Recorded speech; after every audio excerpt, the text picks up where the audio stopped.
धर्मराज युधिष्ठिर कहने लगे कि हे जनार्दन, ज्येष्ठ कृष्ण पक्ष की एकादशी का क्या नाम है और इस एकादशी की कथा क्या है। भगवान श्री हरि विष्णु कहते हैं कि हे धर्मराज, इस एकादशी का नाम अपरा एकादशी है।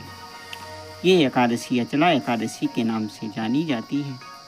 पुराणों के अनुसार इस एकादशी का नाम अपरा एकादशी है क्योंकि ये जो एकादशी है मेरी माँ अपार धन देने वाली है। जो मनुष्य इस एकादशी का व्रत करते हैं वह संसार में प्रसिद्ध हो जाते हैं। इस दिन भगवान त्रिविक्रम की पूजा की जाती है। अपरा एकादशी व्रत के प्रभाव से ब्रह्महत्या, भूत यौन, दूसरों की निंदा आदि सभी पाप दूर हो जाते हैं। इस व्रत को करने से पर स्त्री गमन, झूठी गवाही देना, झूठ बोलना आदि सभी पाप नष्ट हो जाते हैं। जो क्षत्रिय युद्ध से भाग जाएं वे नरकगामी होते हैं, परंतु अपरा एकादशी का व्रत करने से वे स्वर्ग को प्राप्त होते हैं। जो शिष्य गुरु से शिक्षा ग्रहण करते हैं और उनकी निंदा करते हैं वह अवश्य नरक में जाते हैं, मगर अपरा एकादशी के व्रत के प्रभाव से वे भी इस पाप से मुक्त हो जाते हैं। जो फल तीनों पुष्कर में कार्तिक पूर्णिमा को स्नान करने से या गंगा तट पर पितरों को पिंड दान करने से प्राप्त होता है, वही फल अपरा एकादशी का व्रत करने से प्राप्त होता है।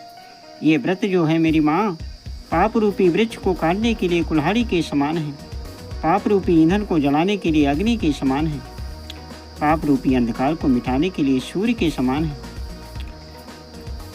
मृगों को मारने के लिए सिंह के समान है। अतः मनुष्य को पापों से डरते हुए इस व्रत को अवश्य करना चाहिए। अपरा एकादशी का व्रत तथा भगवान का पूजन करने से मनुष्य के सभी पाप दूर हो जाते हैं और अंत में विष्णु लोक को जाता है। इसकी प्रचलित कथा के अनुसार महीध्वज नाम का एक धर्मात्मा राजा था।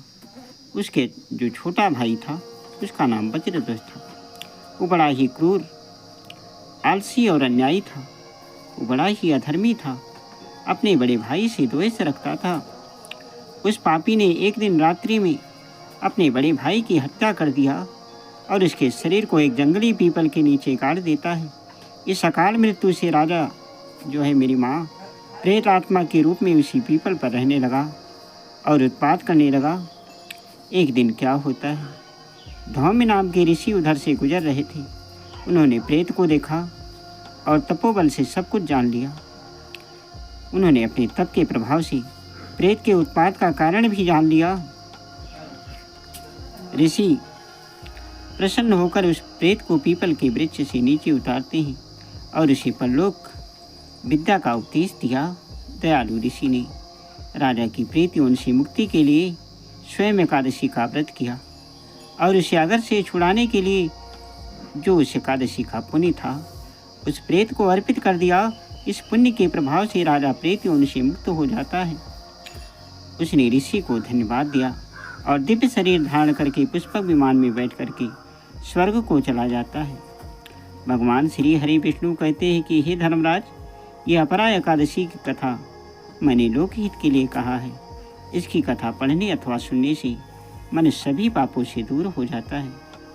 बोलिए एकादशी मैया की जय, विष्णु भगवान की जय, उमापति महादेव की जय, काली मैया की जय, स्थान देवता की जय, आवाहित सर्वदेवी देवता की जय। जय जय श्री सीताराम।